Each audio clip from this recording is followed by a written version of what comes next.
Questions without notice, and I give the call to the Leader of the Opposition. Thank you very much, Mr Speaker. My question is to the Prime Minister. On the 30th of April this year, the Prime Minister said Australians would be, and I quote, better off under a Labor government.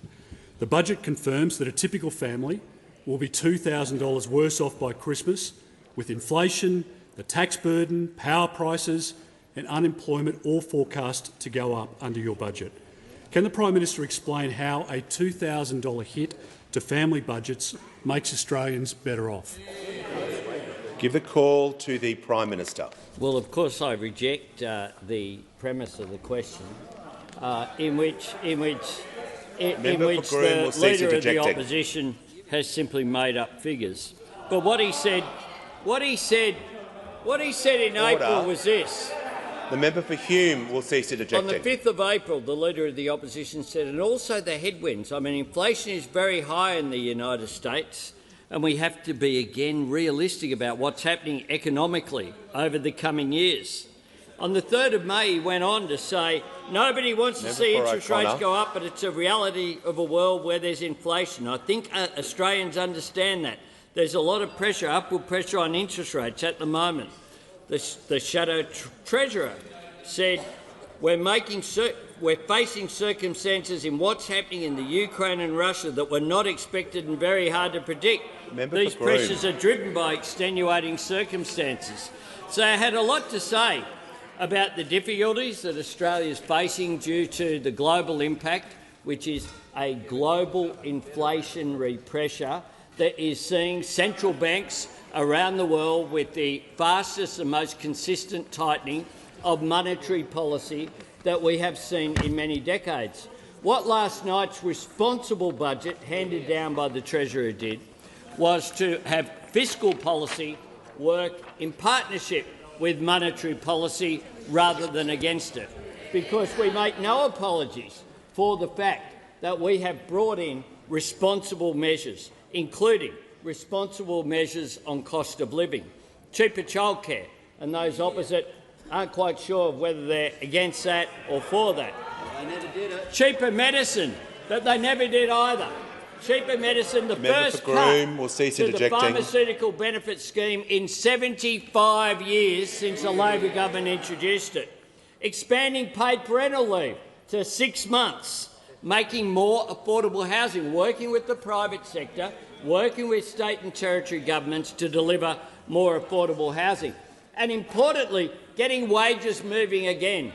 People might remember during the election campaign me standing up day after day with a $1 coin, which is what we said the minimum wage should be increased by. Those opposite opposed it, said it was reckless, said it was loose. Remember that? It was loose economic policy to argue that people on the minimum wage, the heroes of the pandemic, should get a pay increase of just $1 an hour.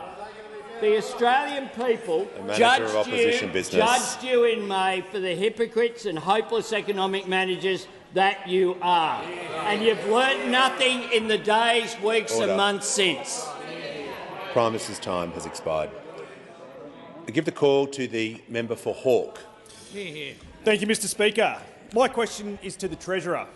How does the Albanese Labor government's first budget help to build a better future for Australia? Give the call to the Treasurer. Thanks very much, Mr Speaker, and thanks to the member for Hawke for his question about the budget last night.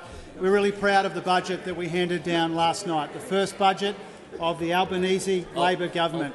And in uncertain times, what the budget did was it recognised that when you've got all this global uncertainty right around the world, your best defence is a good, solid, responsible, sensible budget at home. But the budget does more than batten down the hatches against global uncertainty. It also begins to back in families and to build a better future for this country. Our 5-point cost of living relief plan, $7.5 billion, cheaper childcare, extension of paid parental leave, cheaper medicines, a housing accord for more affordable housing, and to get wages moving again. But in addition to that cost of living plan, delivered in the most responsible way that we could so that we're not adding extra pressure to inflation, was our plan to grow the economy and to strengthen the economy to make it stronger, more resilient and more modern. And absolutely central to that is investing in the capacity of our people, the capabilities of our people. And that's why our investments in fee-free TAFE and more university places are so important. It's why our investments in cleaner and cheaper energy are so important. It's why our investments in a future made in Australia and our National Reconstruction Fund are so important, because that's how we strengthen the economy, by diversifying it, by investing in our industries and creating new, secure, well-paid jobs. So right across the board, Mr Speaker, the budget that I handed down from this dispatch box last night was all about building a better future for Australians and going about it in the most responsible way. Because if we had continued down the path set by those opposite, we'd be up for another decade of wage stagnation and skills and labour shortages, a crisis in aged care, energy policy chaos and $1 trillion with nowhere near enough to show for it. So what we were able to do last night was to begin to lay the foundations for a more resilient economy and a more responsible budget. Bowman. We're proud of the budget that we handed down last night. We're proud of the response that we've had so far, and the hard work of cleaning up the mess left by those opposite will continue. Order. There is far too much noise. I want to hear these questions in silence, and I give the call to the Deputy Leader of the Opposition. My question is to the Prime Minister. Before the election, the Prime Minister promised that if he was elected, power prices would drop by $275. Last night, the Prime Minister's budget said power prices would rise by more than 50%. Given the Prime Minister often references his Bachelor of Economics degree, can he advise the House how it is possible to have prices rise by more than 50% but fall by $275 at the same time? Order. The House will come to order. I heard the question in silence. I'd like to hear the answer as well. I give the call to the Prime Minister. Thanks very much, Mr Speaker. Well, the cheapest form of new energy in this country is renewables. That is something that is recognised by the Business Council of Australia, something that's recognised by the Australian Industry Group, something that's recognised by the Australian Chamber of Commerce and Industry. It's recognised by the National Farmers Federation, but apparently is beyond the capacity of those opposite to recognise. For a decade we have suffered from the fact that we had 22 different energy policies announced and none of them landed. Even when they went through the Liberal Party room, not once but twice, they still didn't land. In fact, they so detested the idea of landing an energy policy, when it looked like being landed, they instead lopped off a Prime Minister instead. Not once but twice. Not once but twice. Twice. And they ended up with the member for Cook. They ended up with the member for Cook. It turned out one of the hidden figures in the last budget was the member for Cook. Order. One of the hidden figures in the last budget was the member for Cook. And I will hear the Deputy Leader of the Opposition. Point of order on relevance, Mr Speaker. It was a tight question. Thank you. You resume your seat. Order. Order. You may resume your seat. Thank you. The question was a broad question around power prices dropping and rising. I'm going to give the call to the Prime Minister, who is in order. I give the call to the Prime Minister. If the Leader of the Opposition can cease interjecting and the House will come to order, the Prime Minister will continue. Thanks, Mr Speaker. Order. The Leader of the Opposition. I've got plenty of time, Mr Speaker. The Leader of the Opposition. I've given the courtesy. I've given the courtesy and made it clear I want to hear these questions in silence, and out of respect for the Deputy Leader of the Opposition, ensured the House could hear the question. I think it's entirely reasonable to allow the Prime Minister to answer the question in the same circumstances. I give the call to the Prime Minister. Thanks, Mr Speaker. 22 policies announced, none of them landed. An energy grid built for the last century. The member for Fairfax. The shadow minister interjects that energy prices went down under the former government. Really? Really? Wow. Order. The House will come to order. Absolutely extraordinary. Indeed, so bad was it going that the Shadow Treasurer changed the law so that the price increase that was built in and should have been declared in March wasn't declared until after the election. That's how bad it was going. That's how bad it was going.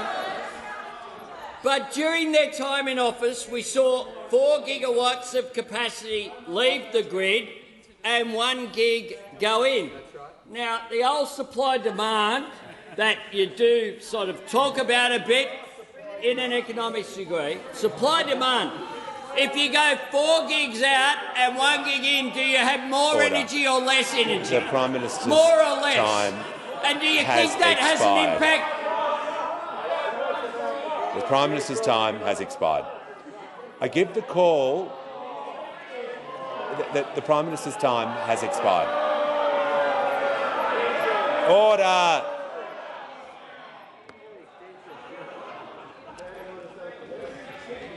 When the House comes to order, I'll hear from the member for Higgins. Thank you, Mr Speaker. My question is to the Treasurer. What are some of the challenges facing the economy and how does the Albanese Labor government's budget respond to those challenges? I give the call to the Treasurer. Yeah, thanks very much, Mr Speaker, and I thank the honourable member not just for her question but all of the incredibly important work that she does in our team. Look, Mr Speaker, Australians understand that while our economy is growing, the challenges facing the economy are growing as well. And the budget that we handed down last night was framed against the backdrop of a serious deterioration in the global economy, global energy and price shocks in particular, and damaging and devastating natural disasters here at home as well. And people can see the impact that that's having on the cost of living in particular, but also, of course, on energy prices. Now, these pressures are primarily coming at us from around the world, but we understand that they're felt most acutely around the kitchen table. And that's why inflation, which is higher than we would like, for longer than we would like, is the primary influence on the budget that I handed down from this dispatch box last night. And that's what makes it so absolutely crucial that the budget that we handed down was a responsible budget and right for the times, but also at the same time readies us for a better future. Now, the best evidence of the responsible approach that we took to the budget is that when we got the substantial and very welcome boost to revenues in the near term from higher commodity prices, we returned that boost to the budget. 99% of the temporary revenue boost in the budget over the next 2 years was returned to the budget to help rebuild our buffers against global uncertainty and also to ensure that there's less debt in our budget than there was in the last budget presented by those opposite over the forward estimates. So we returned 99% of it over 2 years. We returned 92% over 4 years. On average, our predecessors returned about 40% of these temporary upgrades. Real spending growth in the budget averages 0.3% over the forward estimates. Now, the member for Hume was on Insiders on Sunday and he's asked what was the test for the budget, and he said that real spending growth had to be lower than real economic growth. Well, we passed that test with flying colours. 0.3% real spending growth in the budget, and that's much less than growth in the economy. Now, we've made hard decisions for hard times in this budget. $22 billion in savings and $6.5 billion in tax changes mean $28.5 billion in budget improvements. $22 billion in savings. We looked in the last budget from the former member for Kooyong and we couldn't find $1 of savings on the expenditure side, and so that's the difference. So what we released last night, Mr Speaker, was a responsible budget The defining feature was spending restraint in the budget. When we've got this inflation challenge, a responsible budget distinguished and defined by its restraint. That's why those opposite don't recognise it.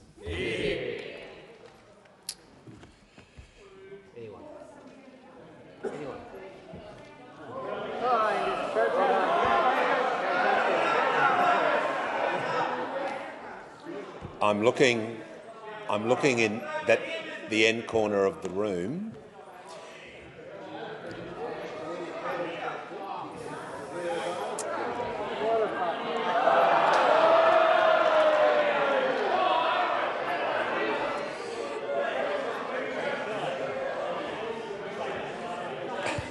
Order.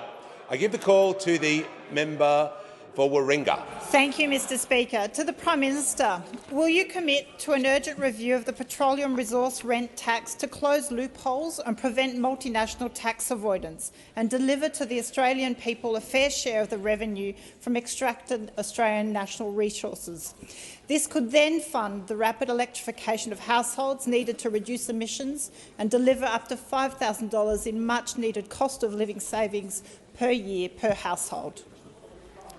Give the call to the Treasurer. Thanks very much, Mr Speaker, and I thank the member for Warringah for her question. I do understand and appreciate, and I respect, that the member for Warringah has had a view about the PRRT and about the taxation of resources, particularly when we're seeing these quite extraordinary prices for gas in our economy. Our focus when it comes to the gas market is building on the good work of Minister King, who has guaranteed more supply into the market, is to work with other colleagues, Minister King, Minister Husic, Minister Bowen and others, to now turn our attention to the Code of Conduct and to see if there's something meaningful we can do on the price side of the equation as well. Now, I understand that there are a number of people in the community, a lot of people who I respect, who have called for us to dial up somehow the PRRT. My predecessor, the former member for Kooyong, Josh Frydenberg, and I've been kind to him about this because I think it was the right step, began some work in the Commonwealth Treasury about the taxation of gas in the PRRT. And what the Treasury did was they began that work. There was an initial report. Josh Frydenberg took some initial steps, but the work was paused while the department, for good and understandable reasons, focused on the COVID response. That work is in the process of restarting. We have said that it's not something that we're focused on. Our focus is on the regulatory side, on prices and the Code of Conduct and some of those other issues.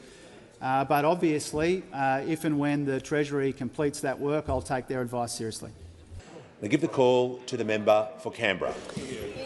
Thank you, Speaker. My question is to the Minister representing the Minister for Women. How is the Albanese Labor government delivering for women? Give the call to the Minister for Indigenous Australians representing the Minister for Women. Thank you, Mr Speaker, and thanks to the member for Canberra for her question, and hello to all the students up there that we had breakfast together this morning. I really hope you're enjoying your stay and enjoying question time. The Albanese Labor government believes in women, and the budget last night absolutely proved the issues that we have, or the respect we have for equity, for diversity and for fairness. There will be cheaper childcare. In fact, there will be $4.7 billion of cheaper childcare that will make childcare more affordable for 97% of Australian families. We've expanded the paid parental leave scheme to 26 weeks, and it also applies to single-parent families, and that is an extraordinary contribution to the life of families in this country, and in particular to the participation of women in the workforce. And we will provide greater flexibility for families to ensure the parental paid leave system works in ways that is best for them. It's not up to government to decide that. It's up to families to work out the ways that it is best for them. We are going to invest $1.7 billion in women's safety initiatives, including $170 million for 500 frontline community workers to support women and children experiencing domestic violence. I know that the Leader of the Opposition has a particular interest in this particular cause, and I respect him for that. These are all policies in our first budgets, policies that are good for women, good for families and good for our economy. Australia should not rank 43rd in the World Economic Forum Global Gender Index, Gap Index, out of 146 countries. That is shameful, and we need to move that. We have a gender pay gap of 14% in this country, and we know absolutely that gender equality is a key factor behind the issue of gender-based violence. The tragic stories that we all saw on Four Corners earlier in the weeks absolutely underscores this terrible inequity. That's why we will develop a standalone First Nations national plan to tackle gender-based violence for Indigenous women, and that will be led by the work of Minister Rishworth in terms of her responsibility. I am proud, absolutely proud, to be part of this government. On indulgence, the Leader of the Opposition. Thank you very much, Mr Speaker. I want to join in acknowledging the comments, the very important comments made by the Minister.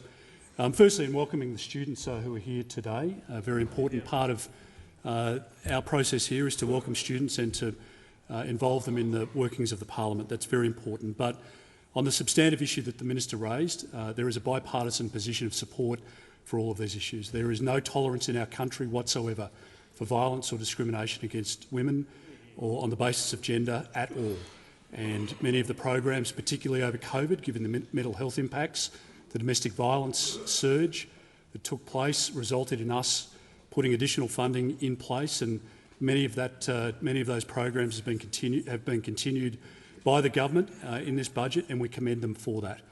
The work in increasing participation and around PPL, we've made comments of support in relation to that as well. So on behalf of the Coalition, we commend the government for that work within the budget, and particularly, I might say, to the Minister on the work that needs to take place in Alice Springs in particular. I was there last week. It is a national tragedy, and it cannot be allowed to continue. For young women, for young girls, for elders, women that we spoke to in the community, equally horrified as any Australian is.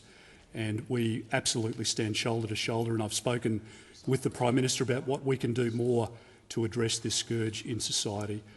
So I'm very pleased to be able to lend support and words of support to the Minister's very worthy remarks. And I give the call to the member for Hume. My question is to the Treasurer. A short time ago, the Treasurer was asked whether Australians can expect $275 off their power bills. He said, yep, it's in the budget. Page 57 of the budget says prices will increase by 20% this year and 30% next year.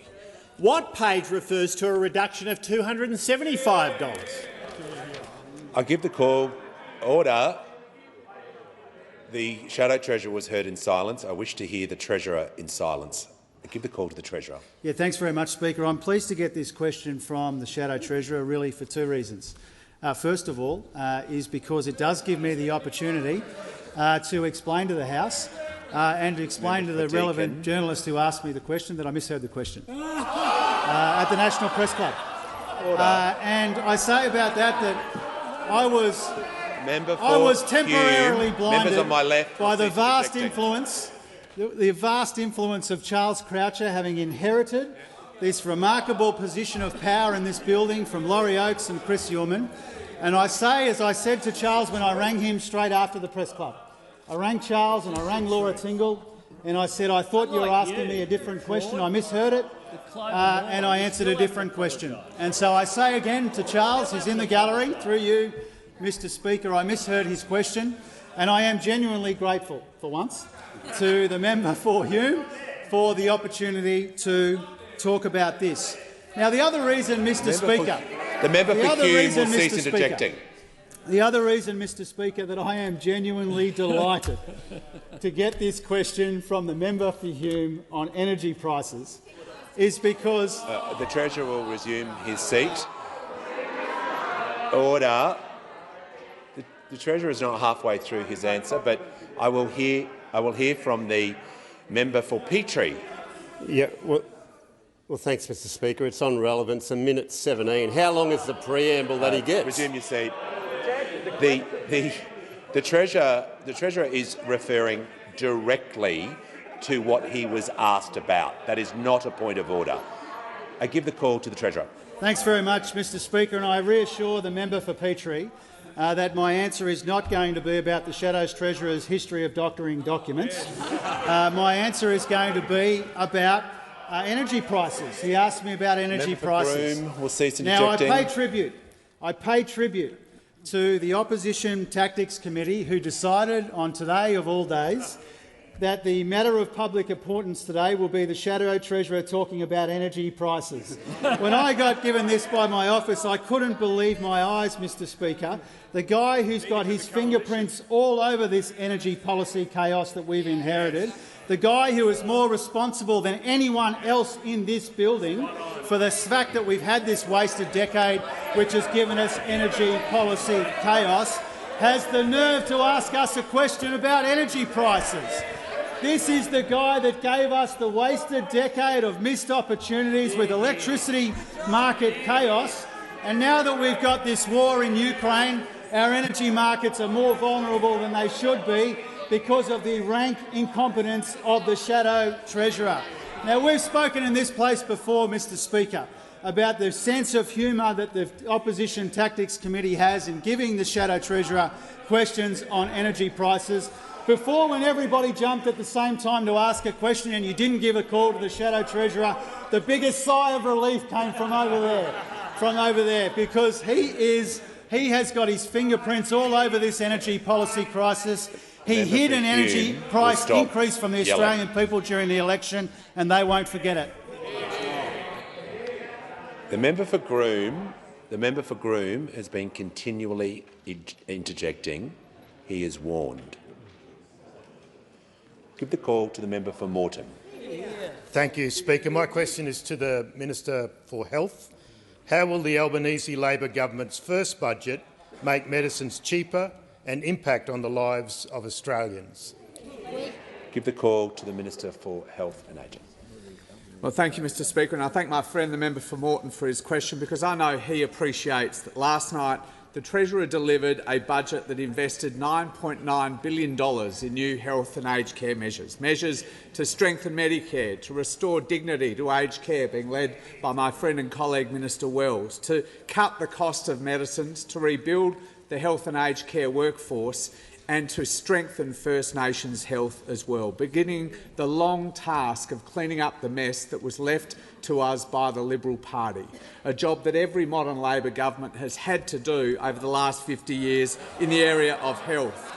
A centrepiece of this investment, Mr Speaker, delivered the biggest cut to the cost of medicines in the 75-year history of the PBS, bringing the maximum co-payment for general patients down from $42.50 to just $30, putting $190 million every year back into the pockets of hard-working Australians. And, Mr Speaker, this responsible cost of living relief could not happen at a better time than this. Leanne wrote to me yesterday and said, "At the moment I pay over $150 each and every month for medication I need to be on. Thank you, Albo. This will make a big difference to me." Lucy, a pharmacist, wrote. She said, "Thank you for making medicines more affordable. As a pharmacist, it's difficult a conversation to have with patients when they can't afford the treatment that they need." And Janine wrote, "Thanks, Albo.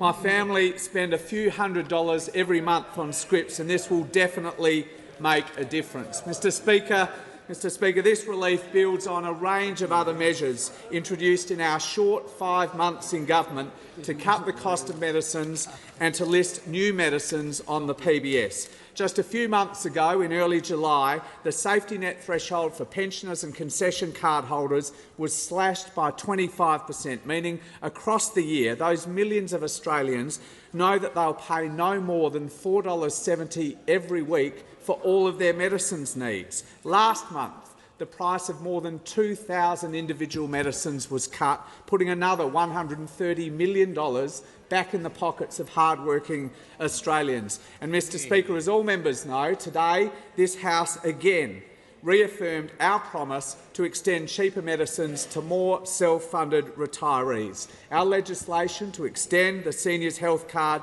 to more than 50,000 additional self-funded retirees will see their medicines bills plummet. Cutting the cost of medicines, Mr Speaker, is not just good for their hip pocket, it's good for the health of millions and millions of Australians. And these responsible measures introduced by the Treasurer's budget last night will make a real difference to millions of Australians. Give the call to the member for Fairfax.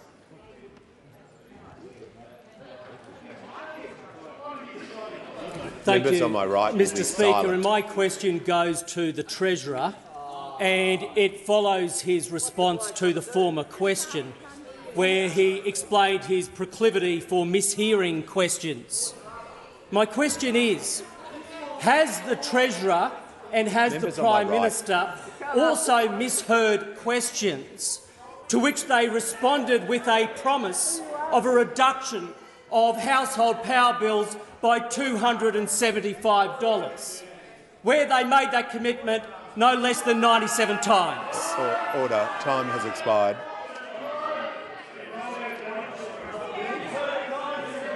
You may resume your seat, member for Fairfax. You have asked your question. I give the order. The House will come to order. Members on my right, the Minister for Industry. I give the call to the Treasurer. Mr Speaker, I know that we're supposed to take these characters seriously, but some days when they ask us about energy prices, it's just too difficult. Now, Mr Speaker, I do confess that when you have ears as big as mine and you say that you misheard something, I know that people might doubt that, but it's the truth. And I rang Charles immediately after and I explained to him what happened. Now that I have fessed up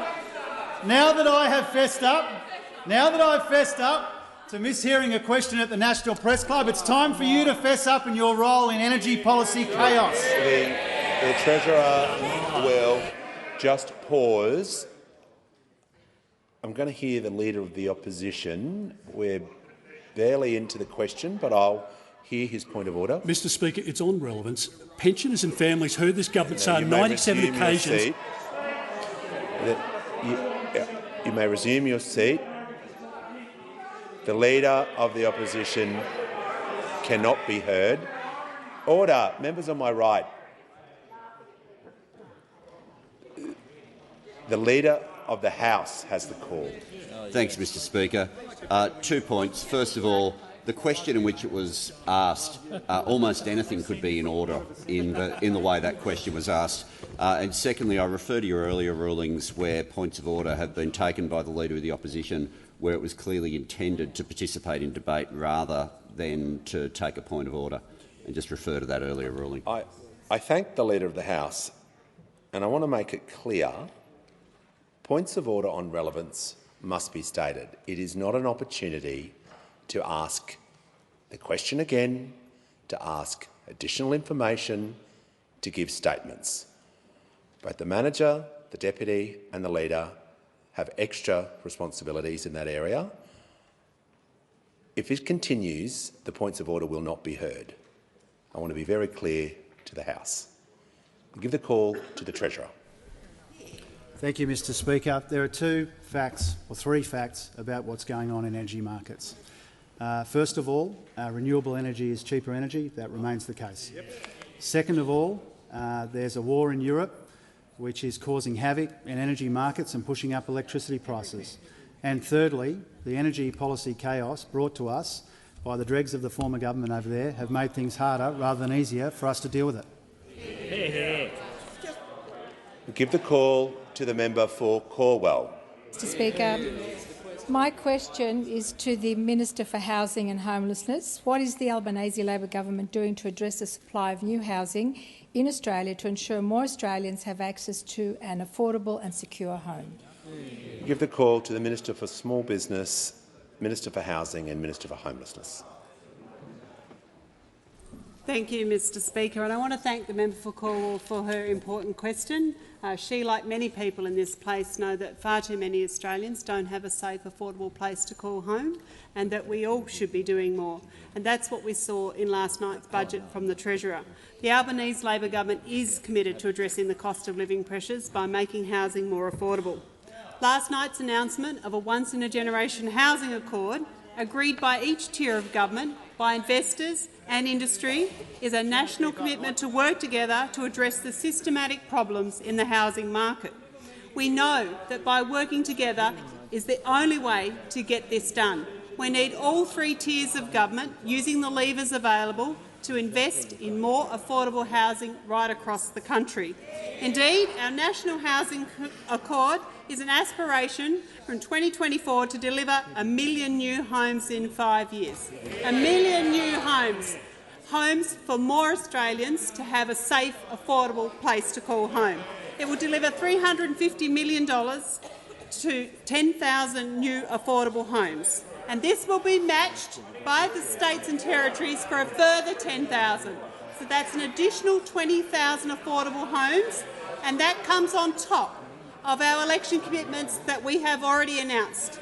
The Housing Australia Future Fund, 30,000 social and affordable homes right across the country. And of course our Housing Supply and Affordability Council will play an important role as part of the Housing Accord, working with the tiers of government, particularly the state governments and the federal government, about what additional levers need to be used to get more supply on the ground faster.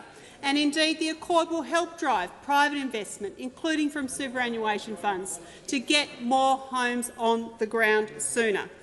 And of course, this builds on our incentives to get more people into their own home with a Help to Buy program, the Regional First Home Buyer Guarantee, and of course our recent announcement coming out of the Jobs and Skills Summit to widen the remit of the National Infrastructure Facility to unlock $575 million for more social and affordable housing sooner. So we want to unlock the NIF to get more houses on the ground now. Then we've got the Housing Australia Future Fund with investment returns coming in the second half of next year. And then we've got the Housing Accord, more affordable homes across the country for 2024.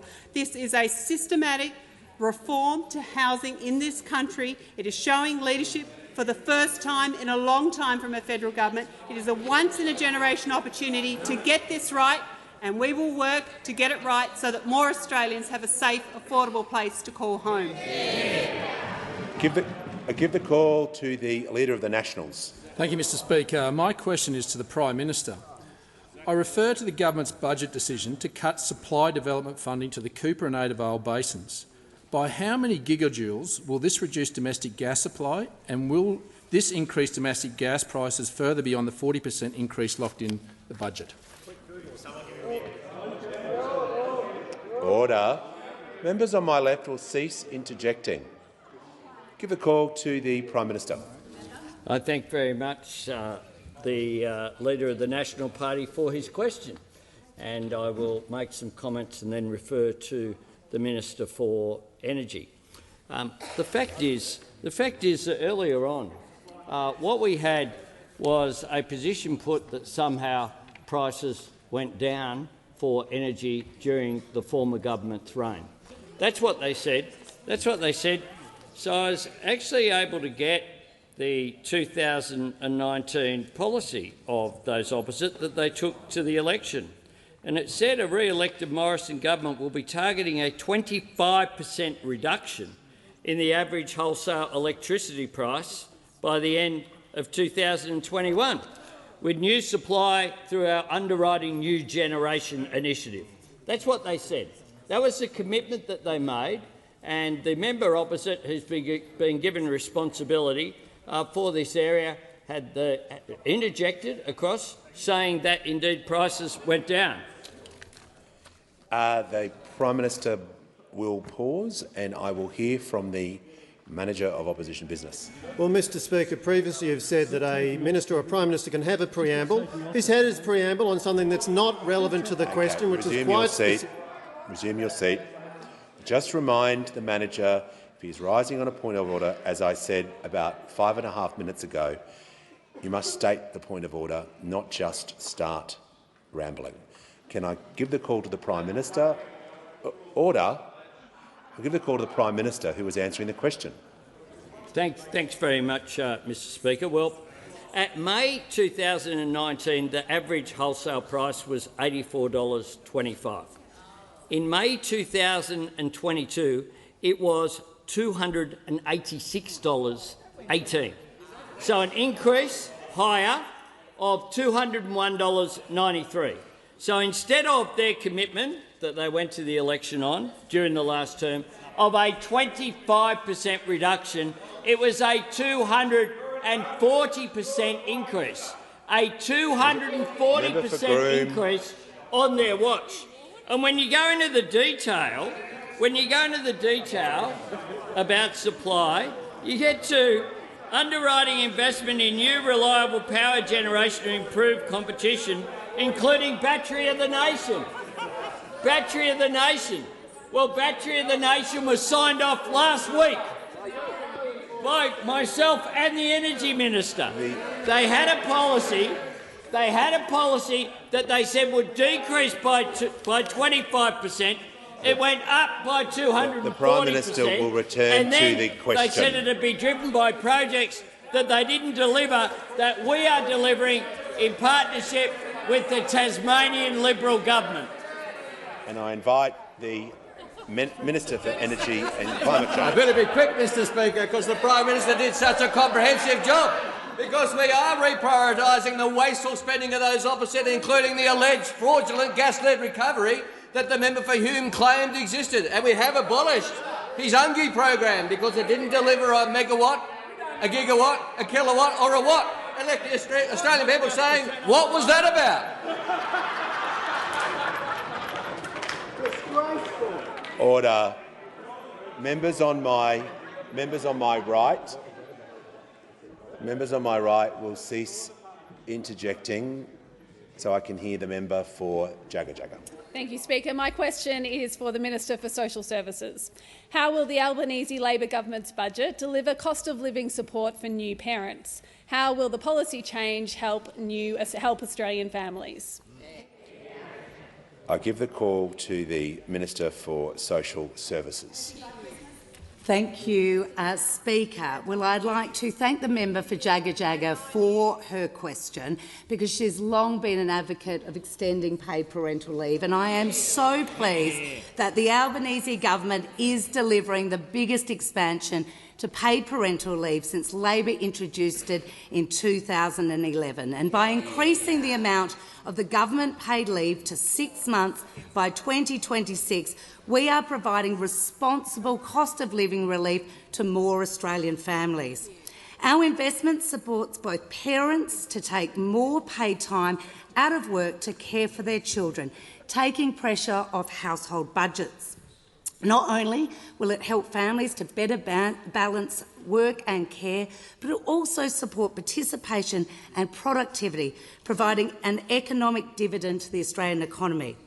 And I am pleased that our changes have been widely welcomed across family groups, gender advocate groups, employers and unions alike. The ACT said that the increase to 26 weeks was a great step forward for Australian parents, particularly working women. Jennifer Westacott from the Business Council of Australia said the expansion doesn't just help make our society fairer, but is also a major economic reform that will help raise workforce participation and boost productivity. The Parenthood said that this is a significant improvement after no meaningful change to the policy over the last decade. Minderoo's Thrive by 5 Foundation said the government's changes will benefit parents, infants, employees and the Australian economy. And of course, Sam Mostyn, President of Chief Executive Women, welcomed this much-needed expansion. Our changes are pretty significant. They make our paid parental leave more modern, more flexible and, of course, extend it. One of the key changes means that all parents can access government paid leave at the same time as their employer paid leave. Under the current scheme, this is not available to recipients of dad and partner pay. And the reason for this is members on this side of the House want to encourage families to get the support they need from both government and their employers. And I hope that those opposite will support all changes of our paid parental leave, all elements including this one. Because, of course, it wasn't long ago that those opposite, when they were in government, accused mothers who wanted to take both government leave and their employer leave of being frauds, of being double dippers, of being telling those women they were rorters. This was a terrible attitude to take to Australian families. This side of the House takes it seriously. We seriously want to support families at the time of their newborn baby. Give the call to the member for North Sydney. My question is to the Minister for Health and Aged Care. In last night's budget, the government outlined the pressures Australians are under following the multiple crises, COVID, natural disasters, as well as forecasting the dire cost of living pressures to come. Indeed, in the past year alone, 2 million Australians have accessed Medicare-funded psychology sessions. Can the Minister please explain to us and to those in the community who need mental health support why the budget did not include an extension of the vital additional 10 Medicare-funded psychology sessions, which will now expire at the end of December? Give the call to the Minister for Health and Aged Care. Well, thank you, Speaker, and I thank the member for North Sydney for her question and for her deep understanding and engagement in health policy in her time in this parliament. As the member pointed out, for some time there has been an additional 10 sessions available under the Better Access program under Medicare as part of the COVID response, and that has been taken up quite substantially across the country. We included $2.6 billion in last night's budget for COVID measures that will take us up to the 31st of December by and large. That includes the extension of the COVID National Partnership Agreement that the Prime Minister concluded with Premiers and Chief Ministers at his first National Cabinet meeting, a range of other measures going to the need to replenish the national medical stockpile.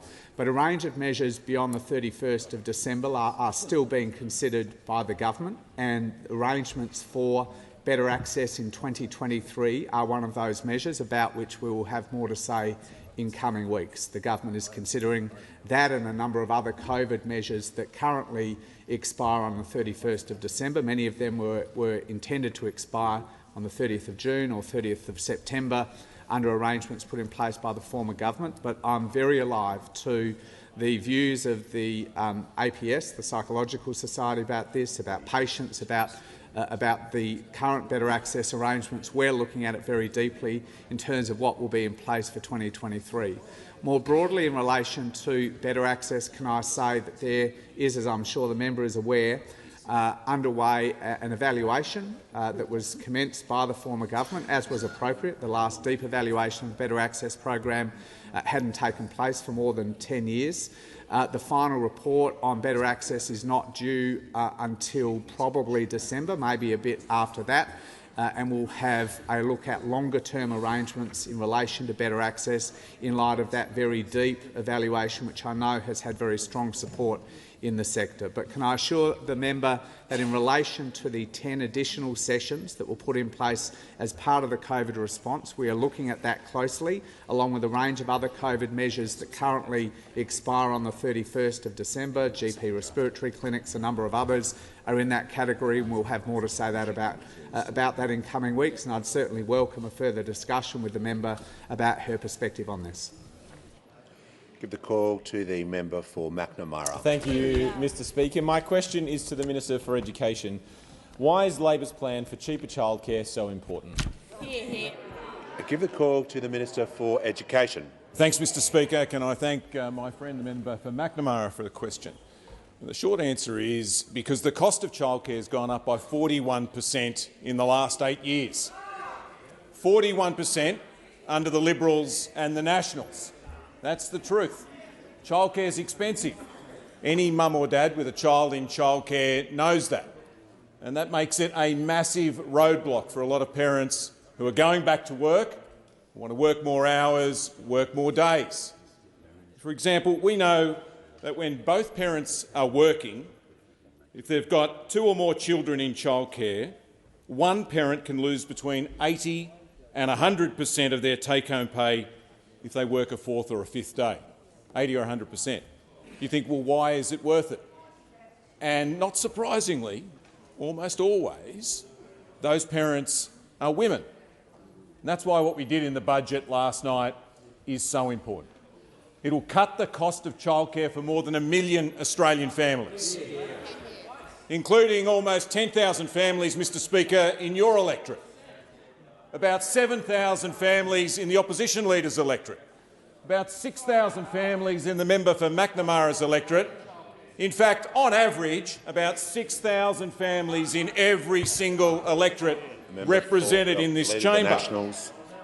At the Jobs and Skills Summit, the head of the Grattan Institute, Danielle Wood, said, "I can't help but reflect that if untapped women's workforce participation was a massive iron ore deposit, we'd have governments lining up to give tax concessions to get it out of the ground."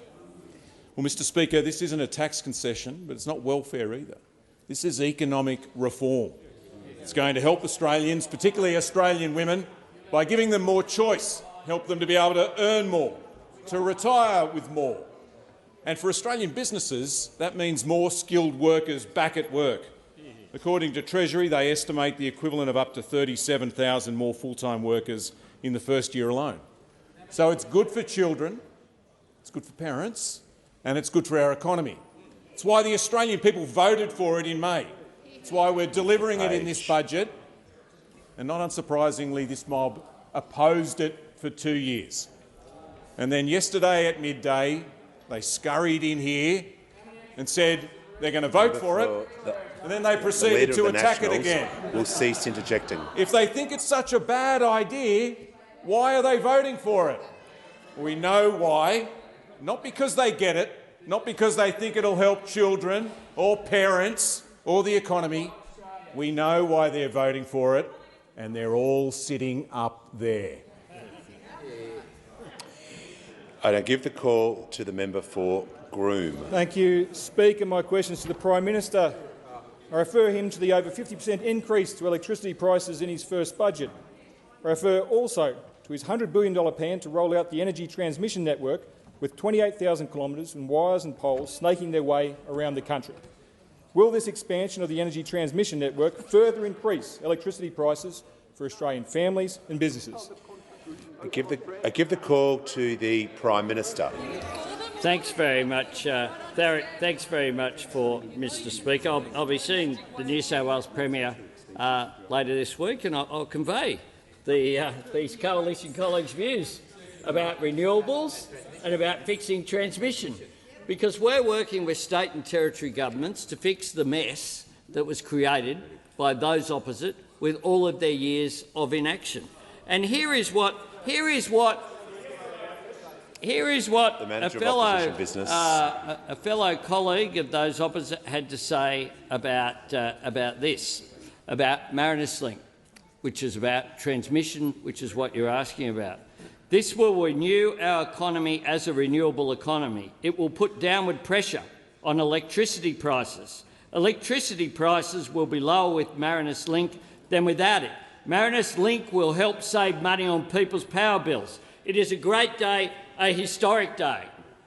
That's what Guy Barnett, the Minister for Energy and Renewables, well-known radical socialist and government interventionist, who served in the Senate as a Liberal Party senator for year after year after year, served on their front bench, has gone into the Tasmanian Parliament, is a minister, and was standing next to myself, the Minister for Climate Change and Energy, and the Tasmanian Premier had to say about that.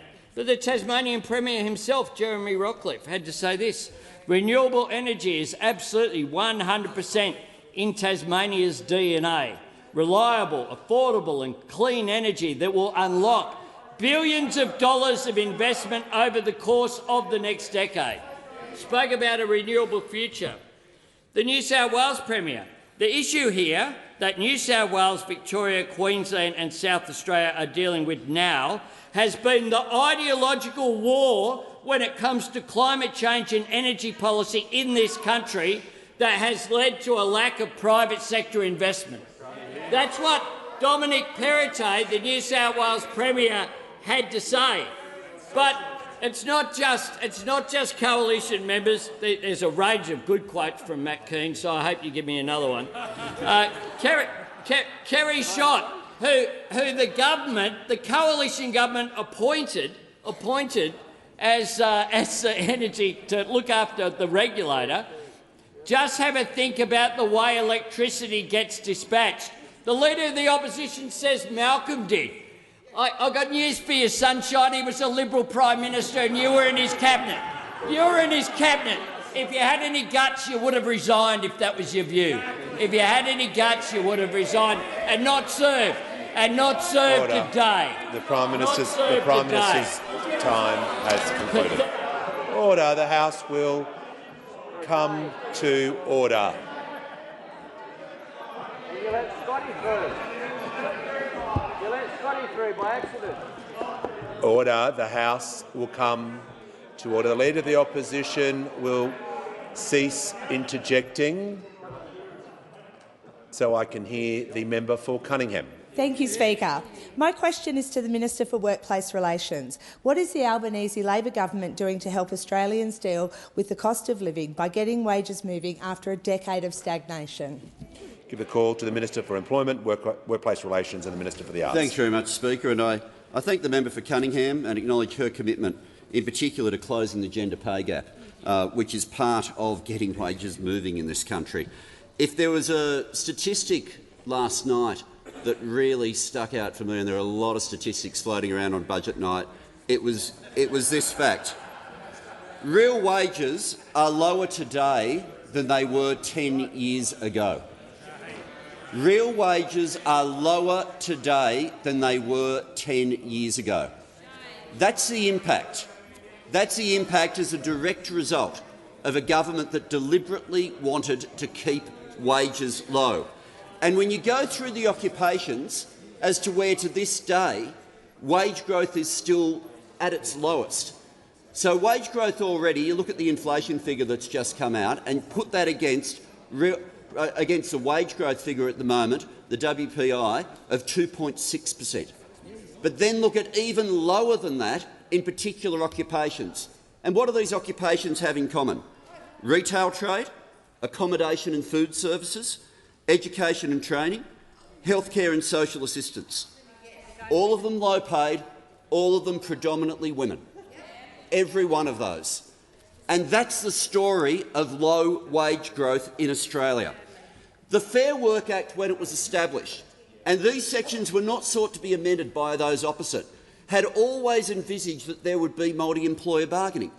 There were 3 different streams of bargaining dedicated to multi-employer bargaining, but they haven't worked. For example, some of the barriers that turned out on the way decisions went, early childhood workers were denied a pay rise on the basis that they couldn't compare their work to the work of engineers. Low-paid workers weren't able to enter the low-paid stream, and think of who these workers were: nurses, aged care workers and security guards weren't able to enter the low-paid stream. Now, those opposite, if you want to question whether or not multi-employer bargaining and opening it up will make a difference to getting wages moving, look no further than the quote from, and I hate that it's the same person again, the Shadow Treasurer. Because the Shadow Treasurer was asked by Laura Jays about his attitude to why they are opposed to multiple employer bargaining. And he answered this: it pushes up wages. It pushes up wages. He went on with more, saying this is a bad place to go. And by the end, he was saying this is exactly what they shouldn't be doing. Well, in terms of it having an impact on wages, it will. But if you're a government that wants to get wages moving, then these are the sorts of decisions you take, and we'll be introducing it to the parliament tomorrow. The minister's time has expired. I give the call to the member for Mayo. Thank you, Mr Speaker. My question is to the Minister for Telecommunications. During the election, Labor made a number of commitments to Mayo, including $1.5 million for mobile coverage in Rapid Bay and Cuddly Creek, NBN upgrades to 20,000 Mayo homes and boosted farm connectivity. Would the Minister please provide an update with respect to these announcements? I give the call to the Minister for Communications.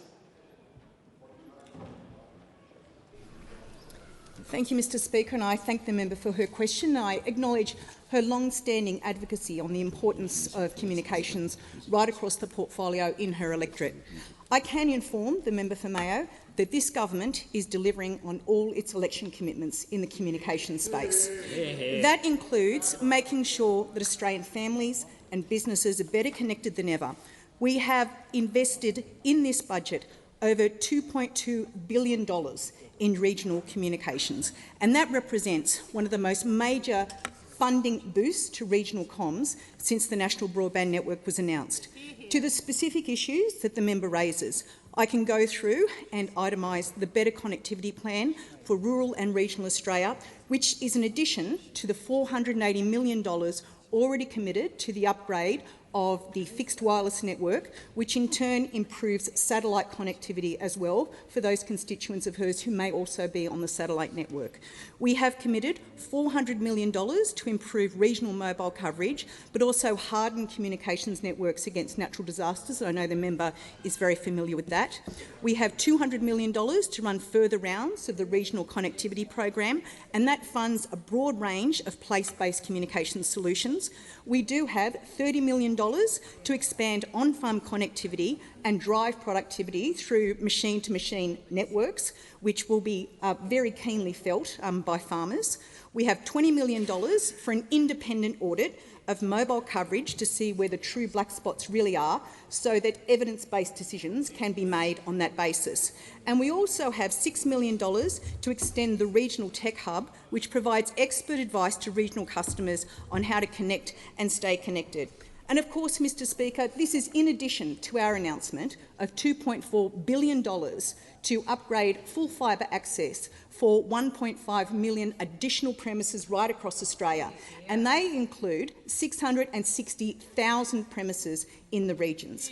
So this government, Mr Speaker, is committed to making sure that more than ever Australians can be connected, they can be informed, and they can experience the best improvements in productivity that can be provided through these communications investments. And I would note also, Mr Speaker, the Nationals like to talk about being the friends of the regions. There was one party that went to this last election with a policy of improving on-farm connectivity, and it was this Prime Minister who will be delivering substantial upgrades, not only in terms of connectivity, but in terms of the whole gamut of ensuring that every Australian, irrespective of where they live, irrespective of where they work or irrespective of what they earn, have exactly the same opportunities right across the regions. Order. Give the call to the member for Spence. Thank you, Mr Speaker. My question is to the Minister for Industry. What policy changes has the Albanese Labor government made in its first budget to support Australian industry and manufacturing? Give the call to the Minister for Industry and Science. Thanks, Speaker, and I thank the member for Spence for the question. I know he's particularly pleased of the $10 million budget investment we made in the Flinders University Factory of the Future, building advanced manufacturing skills in businesses and workers in the great state of South Australia. And there are a number of projects that we invested in, backing in the proud contribution of the regions to our national manufacturing effort. From the Prime Minister across the breadth of the party, we're joined in the belief that Australia should be a country that makes things. A truism underscored by what we experienced as a nation through the pandemic. The things that we needed most weren't there when we needed them, at the time we needed them the most. And we, like many nations, determined to pare back our dependence on one or two countries for our goods. So it's not just that we should be a country that makes things. Australia must be a country that makes things, backing our businesses, their workers, their great ideas, because we believe in revitalising manufacturing in the national interest. That's why you saw in last night's budget a commitment, a first down payment in our National Reconstruction Fund, where we will build capability in resources, agriculture, energy, also medical and emerging technology. And we'll put that capability to work through our Buy Australian plan, which will open up government contracts to Australian industry, all adding up to a future made in Australia.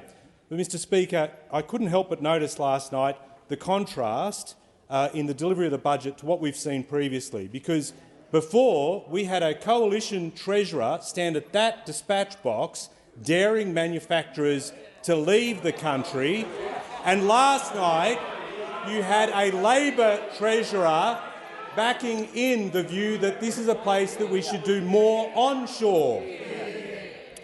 We believe in manufacturing in the national interest. Those opposite only ever believe in it in the political interest. Look at their record. They cut programs, they goad manufacturers offshore, they then scramble to do a U-turn. 2 years ago this month, they announced a $1.5 billion manufacturing program, which in 2020 they invested nothing. In 50 shades of flesh. Order. The Minister for Industry withdraw that comment. We'll withdraw that comment. I certainly withdraw. I give the call to the Manager of Opposition Business. Well, it's on relevance, Mr Speaker. He was asked about this government's plans. He couldn't go more than a minute 30 before getting into unspecified sledging and inaccurate and offensive sledging of this side of the House's record. I uphold the point of order. The Minister was asked about policy changes, and I'm asking the Minister to return to that part of the question. Thank you. And it is an absolute contrast, because you look at what they announced. They announced a $1.5 billion program. Order. Hardly did anything in 2020. Hardly did anything in 2021. Order. And then in the weeks before the election, 85% of those funds went out the door. 85%. It is an utter Members contrast. on my left. The only thing they're able to manufacture is a regular round of industry ministers that went right through constantly, versus what we were able to deliver. An important contrast in a commitment to manufacturing for the national interest. The Minister's time has expired. Order. I'd like to hear the member for Durack in silence, and I'll give her the call. Thank you, Speaker. My question is to the Prime Minister. For nearly 6 months, the Prime Minister has refused to repeat his promise of a $275 reduction in household power bills. Now that the government's own budget papers forecast an over 50% increase in power prices, isn't it time the Prime Minister came clean with the Australian people? Will the Prime Minister concede he has broken his $275 promise? Order. Order. The member for Durack was heard in silence, and now the Prime Minister will be heard in silence. I'll give the call to the Prime Minister. Thanks very much, Mr Speaker. I'm sure I will be. I'm very confident that I will be, because I'm asked about commitments given during election campaigns on electricity prices, and I do know about election commitments given on electricity prices. The Leader of the Opposition will cease interjecting. The former government that we know before the 2019 eletion said that a re-elected Morrison government went on to say a 25% reduction in the average wholesale electricity price. So the electricity price then was $84.25. In May of 2022, it was $286.18, an increase of $201.93. So instead of a 25% decrease, there was a 240% increase. And that doesn't take into account either the further increase that was baked in where they changed the law in order to achieve their outcome. The Prime Minister will return to the question. The question goes to order. Now, members on my left. At that election, there were a range of commitments that they gave, none of which they delivered. The election commitment that we gave was to move to 82% renewables, was to invest in our Rewiring the Nation plan. Member for Groom will cease interjecting. Seriously. The Prime Minister is talking about the election commitment, so I will hear from the leader, from the Manager of Opposition Business, and I'll ask him to state the point of order. Order is on relevance, Mr. Speaker. Resume your seat. The Prime Minister was in mid-sentence talking about his election commitment, of which the question was about election commitments. And I call order. I call the Prime Minister. It's slow. It's a long way to the dispatch box, Mr. Speaker, from over there. The first Manager of Opposition Business who's ever not sat there. The first Manager of Opposition Business who hasn't sat closest to the dispatch box. Because you don't even have support of your leader. The truth is, members on my left. We've established members on my left. A Rewiring the Nation plan. Order. The Prime Minister will pause. Members on my left, I'm issuing a general warning. Questions are heard in silence, and the answers will be heard in silence. It's not a hard concept. I give the call to the Prime Minister. Thanks, Mr. Speaker. Our Rewiring the Nation plan was a part of my first budget reply. It was provided for in last night's budget. And even before our first budget, we're delivering, with deals signed by Tasmania and Victoria with the Commonwealth. In some cases, in the case of the Marinus Link, a tripartite agreement between a Victorian Labor government, a Tasmanian Liberal government and the Commonwealth. Order. The Prime Minister's time has concluded. Just a reminder to the House, I do not need anyone watching the clock on my behalf.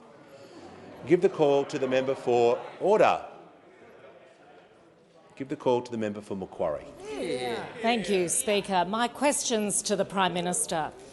How is the government's budget assisting to build resilience in the Australian economy by implementing the policies which the now Prime Minister announced in his budget replies? I give the call to the Prime Minister.